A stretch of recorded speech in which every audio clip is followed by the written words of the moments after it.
자, 오늘 7월 8일 장전 시황 말씀드리도록 하겠습니다.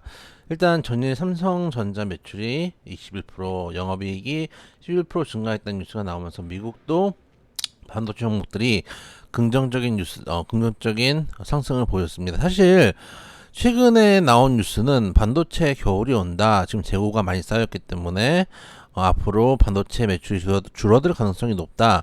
특히 지금 미국에서 휴대폰이나 가전이나 이런 것들이 지금 재고가 많이 쌓였다고 하더라고요. 그래서 일부 업체에서는 재고를 그러니까 환불을 해달라고 하면은 그냥 뭐 그 송부도 해야 되고 뭐 이제 그 보관하는 비용이 또 늘잖아요. 배송비도 있겠지만은 그래서 그냥 가지세요. 그러고 그냥 돈만 돌려주는 경우들도 있대요.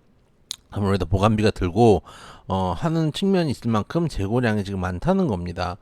어쨌든 간 인플레이션이 심하니까 쓸 수 있는 돈들이 좀 줄어들겠죠. 그러다 보니까 지금도 썩 좋지 않은데 앞으로 반도체 업황이 안 좋아지는 거 아니냐. 가전제품이고 뭐고 다 반도체가 들어가는 거니까요. 그런 이제 이야기가 나왔는데, 삼성전자 실적이 나온 이후에 실적도 사실은 시장 컨센보다 약간 낮다라는 이야기들도 있었는데 삼성전자 좀 특이한 게 실적이 잘 나오면 그날 빠지고 실적이 조금 컨센 미달이면 올라가는 경우도 참 많습니다. 묘한 거죠. 그런 측면들이 있다. 그래서 미국 시장도 반도체 주들 위주로 올라갔다라고 보시면 되고 지금은 실적 시즌에 들어섰기 때문에 실적을 보셔야 됩니다. 근데 실적을 봐야 된다라고 사실 모두들 이야기를 하는데 볼 수가 없어요. 왜냐면은 증권사에서 예측한 시장 컨센도 틀리는데 우리가 일반 개인 투자자들이 시장 그 실적을 알 수가 없습니다. 대비를 해야 된다라고 하지만은 현실적으로는 할 수 있는 게 없습니다. 그럼 어떻게 될까요?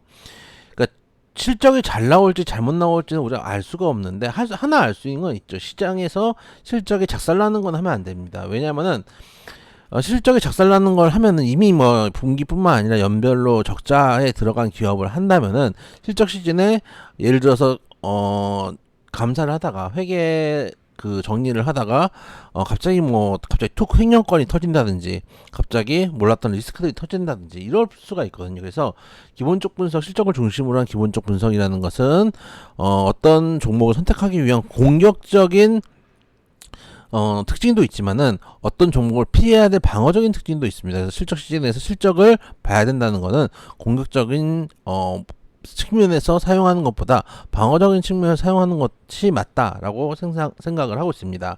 일단 저는 미국 시장이 강했기 때문에 우리 시장도 양시장 갭상승을 해서 출발할 가능성이 높지만 현재 시장은 수급에 따라서 움직이는 시장입니다. 여러 번 아마 장중에 여러 번 변동성이 있을 거고 통상 예전에는 금요일에는 주말에 대한 경계 심리 때문에 장후반 상승폭이 줄어드는 게 정설입니다. 물론 오늘도 그럴 수 있겠죠.